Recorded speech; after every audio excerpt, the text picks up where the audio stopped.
Hi everyone, Stacy Whiter here on behalf of Campus Mortgage with some quick tips for you on how you can use rental income for FHA mortgages.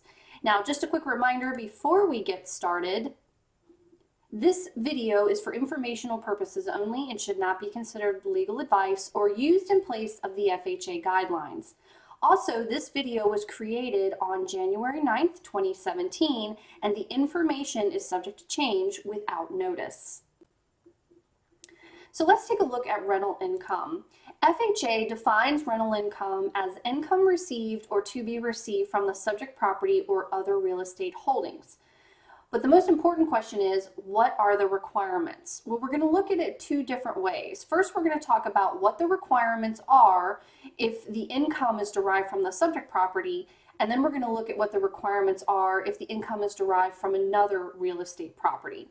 So first, if it's the subject property, the requirements is that it has to be a 2 to 4 unit property or a 1 to 4 unit investment property.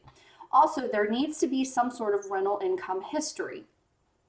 Now, when it comes to rental income history, ideally 2 years is the best time frame, a 2-year history. But if the borrower has less than 2 years but does have history that they can document from the last tax filing, then you'll need the most recent 2 years tax returns, including the Schedule E, as well as a deed or settlement statement or other similar legal document to validate the year of acquisition.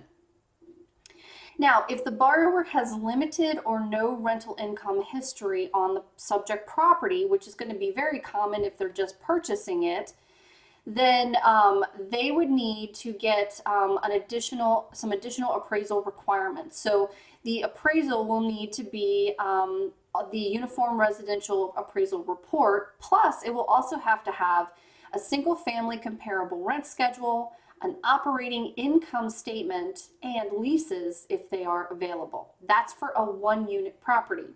Now, if the subject property is a 2 to 4 unit, then they will need the Fannie Mae 1025 form or the Freddie Mac 72 form, which is the Small Residential Income Property Appraisal Report, and leases if they are available. So now let's talk about rental income from other real estate holdings. So the first requirement is that it needs to be a 1 to 4 unit investment property with a rental income history, and if it's a vacated property, the vacated property or the property that the borrower is leaving must be at least 100 miles from their new principal residence. So the rental income history, again, 2 years is the ideal time frame, so you'll need a recent 2 years tax returns, including the Schedule E. If there is limited or no rental income history on this other property, meaning there's no history of rental income since the last tax filing, including a vacated property, then again, you're going to have those additional appraisal requirements.